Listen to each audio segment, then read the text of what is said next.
This Steve Jones Show podcast is now loading.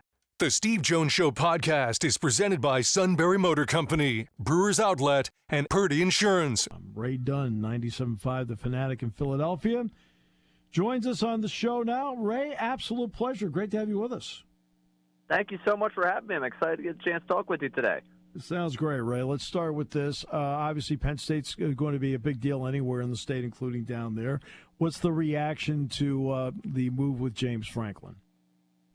I mean, I can't say it's any different than I think a lot of the reaction across the country. I think there's the initial of, wow, that happened, and then the, well, you got to give credit for what he was able to do with the situation he came into, where he's built the program to, but there's definitely a lot of, I would say, uneasy, anxious alumni around here that were ready to see a change, that now that the change has happened, we're surprised it happened as quickly as it did, but I think there was definitely a sentiment today that we got that people were ready for a change. I just don't think they anticipated. They gave notification yesterday that change was happening. I think there's some people that I think thought maybe the bye week, but Pat Kraft decided to make the move now. Okay, so now let's get to the Eagles and the Phillies. I'll start with the Phillies because we'll do elimination in chronological order here. They obviously get into everybody knew was going to be a tough series with the Dodgers. And I felt, and I said this back in July, Ray, my issue with the Phillies is this. I love the home run, like anybody, because I equated that to the Yankees, who got 51% of their runs from home runs. I said, but there are going to be certain times in the postseason you're going to have to manufacture something, and I always felt that was a weakness of this team. Am I right or wrong about that? Yeah, I think it's not the most fundamentally sound baseball team. And I think in terms of manufacturing things, you look at a team like the Brewers that are still playing, that's their bread and butter. That's why they're still playing right now. With the talent the Phillies have, you would think a lot of times you're going to be able to out-talent your way through a postseason. That's why I think the last two prior to this playoff disappointment sticks out to me, because I go back to 23 to 24. You had more talent. It's just a matter of you being tighter as a team. I don't think you played up to your potential in either that Diamondbacks or that Mets series. This time, it's tough to out-talent a team that is probably more talented than you. And I think when you rely on that as a little bit your identity, and that goes back to the home runs, bashing the ball, I think that's where you come up short. So your estimation of that one, where you're saying, yeah, part of it's that they can't manufacture it, that hasn't been their identity, so I agree with you in that sense. They just ran into a team that was able to kind of beat them at their own game just a little bit better. But they also could not do what other teams did this year. They could not get to the Dodger bullpen, which is the underbelly, really, of this team. The Dodger bullpen did fine. Now, taking a former starter, Sasaki, and making him into a closer, it's one thing. But they could not penetrate the underbelly. Yeah, they couldn't do that. And one of the things that sticks out neon to me about the end of that game, McCurkering throwing the ball away, is not just that mistake, but you look at Trinan getting up in the bullpen and what was due up for the Phillies. And you're like, maybe finally in this game they're going to get something going offensively. We'll never know. But, yeah, they weren't able to penetrate that bullpen. And kind of credit to what they were able to do in getting Glasnow in there in Game 1 to stave off any of that bullpen. You look at this 5-game series, the way it was set up, and traditionally you'd think, hey, a team as talented as the Dodgers, you'd rather get them in the short series, because if you get them in the short series, anything can happen.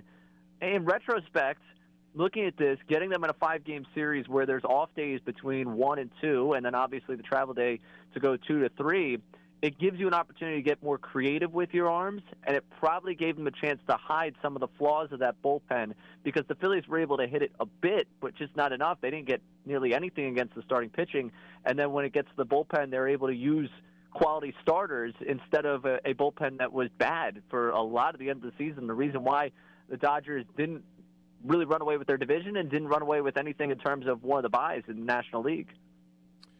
Yeah, and that's a part of it. There's no question. But I keep looking at the line. Look, I thought they didn't really do a lot in the offseason last year. But when it came time to make acquisitions, getting Harrison Bader and getting Duran helped.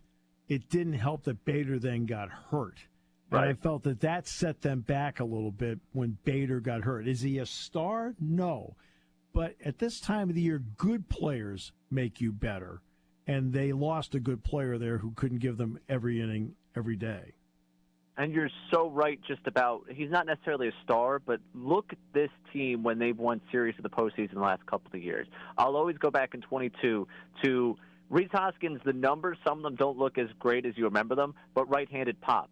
That NLDS against the Braves in 23, Nick Castellanos, right-handed pop. They needed right-handed pop in this lineup. You decided, hey, Trey Turner, we don't want you to sell out for the home run ball, which him selling out for anything, in games 1, 2, and 4 would have been nice. Just any more production from him in that top 3 of the lineup would have been great. But not to just pick on him, you need right-handed pop to succeed. That's what they've been missing. And Bader gave you that late in the season. To lose him in this series loses a key element of what they've had, what's been a part of their winning formula in series in the postseason. So you're right on top of that, and that makes your defense so difficult. I mean, just so difficult. It made the situation with pinch running Castellanos in Game 2 so difficult. Yeah. It made construction in Game 4 in terms of who you're pinch hitting, when you're pinch hitting, what you're looking for there. It makes it so much tougher not to have a guy like Harrison Bader who can lock down center field for you and play against anyone. It just made lineup construction and the way they went about things so much more difficult in this series after they lose him. I'll say credit where credit's due. Zach Wheeler is one of the few pitchers in the game right now that can win 2 games in a short series. He's one of the very few who can do that. They lose him. Yet I felt their starting pitching, Sanchez, Luzardo, and then you can lump Nola and Ranger Suarez together. That was not an issue at all for them. I thought their starting pitching ended up being a big plus. No, it ended up being tremendous in this series. For all that, we bellyached all season. Oh, what's the postseason rotation look like? I feel like a moron for having that conversation every week. I felt like on the air, like, what's it going to be? It didn't end up mattering because they got all 4 of those guys in there. They looked tremendous. I mean, the Nola Suarez lumping in that Game 3 where you win might have been the decision that ended up saving Rob Thompson's job. I mean, when it comes down to it, they get swept. He's probably in a precarious spot right now. He'll be back in 26, and I think part of that's just the way they managed that pitching staff in that game that they needed to win. Okay, needs list in the offseason. Go to the winter meetings. You go through the free agency part of it. How do you look at roster construction for the Phillies and what they may need or better yet, may not need to do in the offseason? Yeah, you're going to start with just I need a different right-handed bat. I need to shake up this lineup. Bohm, Castellanos, you could pick your one of the two that they're going to move on from. I think they're going to move on from Castellanos. That seems all but certain to me at this point. So I think you're going to need another right-handed bat. I would prefer a little bit more pop. I know we're talking about the home runs. It's funny to say it, but more consistency. So I don't necessarily maybe need like the 30, 35 I'm selling out for home runs guy, but someone in the 20s that probably gives you, an OBP somewhere in, like the 340s and, looking at the market for something there, whether it be someone that plays third base, whether it's someone that plays a corner outfield spot. And I think whichever one you address, that other guy becomes expendable to your roster. I know that in Arizona, people have, pondered whether they move on from Tel Marte. If that's an option at second base, would that be something they could go down the path of? You just kind of need a new dynamic to that room and a new dynamic to that lineup. There's a lot of guys on this team that I particularly like that I want back. Schwarber, obviously, you want to have back. Harrison Bader, I enjoyed the addition here, but he's a 32-year-old who had a career year. He's going to command, quite a bit of money. And a 32-year-old playing center, how many more years do you get him in center?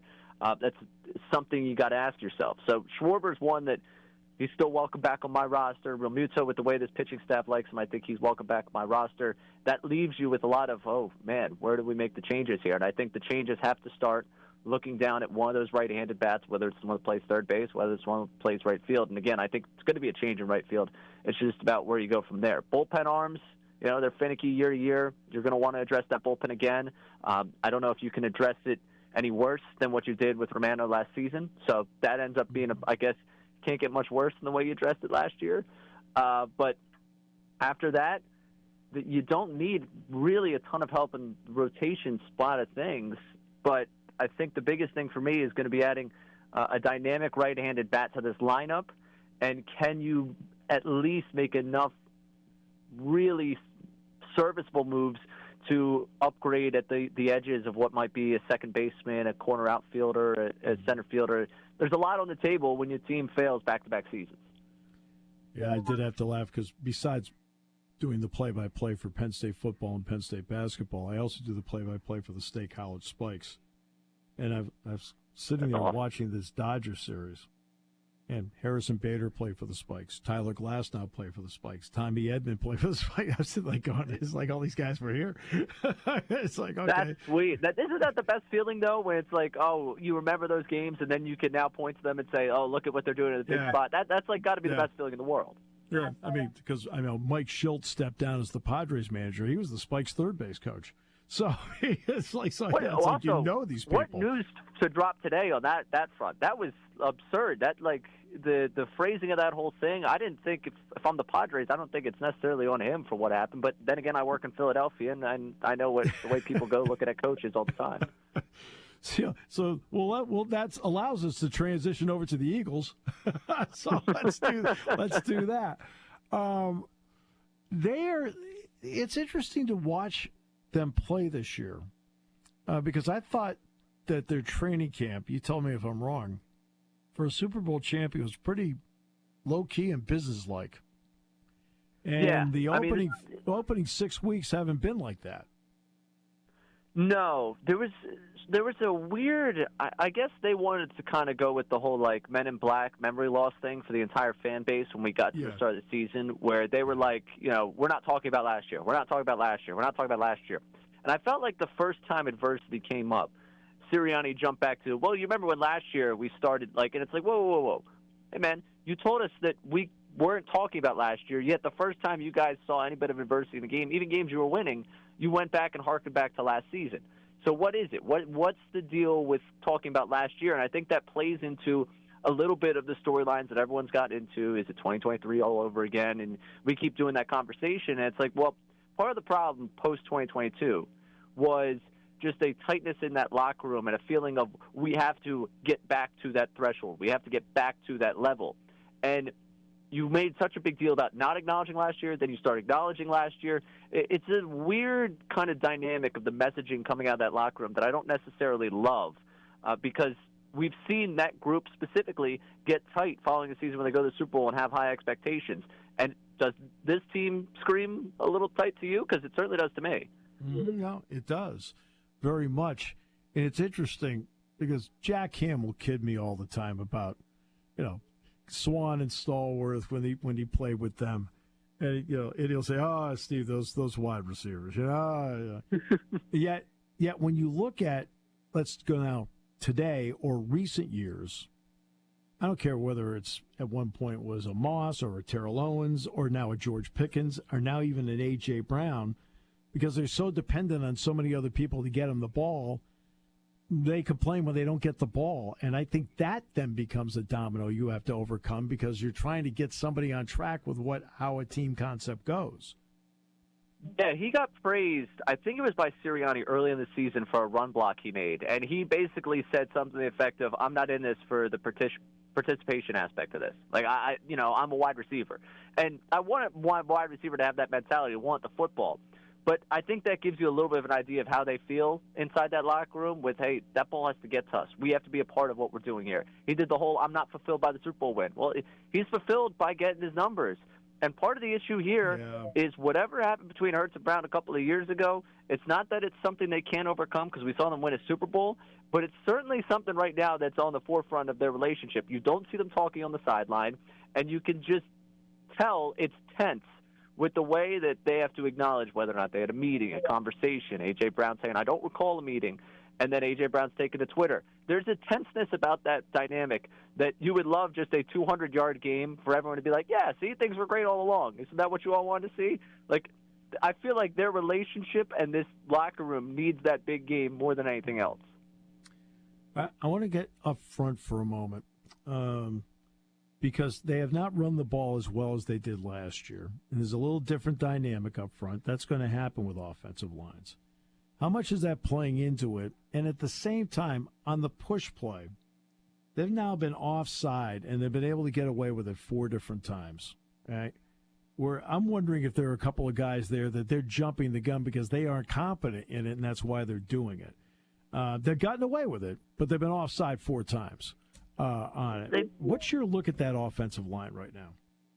Yeah, they've gotten away with it, but they've given the NFL the perfect excuse to ban it in the offseason. I mean, the difficult to officiate nature of it, I think, will be top of conversation. I'm already planning that show for March, April, coming up in 2026. So don't worry about it. I'm sure we're going to dive into that. But, yeah, I think that they are hurt right now. Landon Dickerson had knee surgery in August. I mean, that's a quick turnaround for him to be out there and playing. Cam Jurgens had told Jeff McClain of the Philadelphia Inquirer that he felt like he wasn't at 100%, then threw out the number of 60% there. Like, you have to play football sometimes at 60%. That's a weird number just to throw out of thin air. I think that's probably close to what he truly feels like he's playing, and that's the interior offensive line. And you remember a season ago, Saquon Barkley obviously is tremendous, but the big number that always stuck out was the yards before contact. If you give a player of his caliber, and I realize I'm speaking to a Penn State audience here. I don't think I really need to give this lecture on giving a player of his caliber that much space. But you give him that much space to operate, he's going to make guys miss. He's also going to run right by you. They haven't given him that space to operate, and that's been a big problem for them. It's crazy to say that Tyler Steen, the right guard, having his first year at that starting position, of those three guys in the interior, probably has been as good, if not better, than those guys because the other two guys are just banged up. And Lane Johnson's been in and out of the lineup. I mean, that's a big, big problem for this team in terms of getting that running game going if they want to have the same identity that they had as a team a year ago. Right. That's really important for them because they actually, to this point, have been outscored this season. That's the weird part. I think they're, what are they, a -2 or something like that, right? Yeah, I mean, outscored, outgained. You want to go by any metric. This is a team at 4-2 that certainly in this town does not feel like a 4-2. Yeah. So how have the fans reacted to 4-2? Look, what was interesting about the Giants game the other night is that in the second half, let's get back to the push play. To do it, you have to be 3rd down 2, maybe 3, but 3rd and 2, 4th and 2, 4th and 1, whatever. They never ran it once in the second half because they weren't in that situation one time. The Giants did a great job against them on 1st and 2nd down.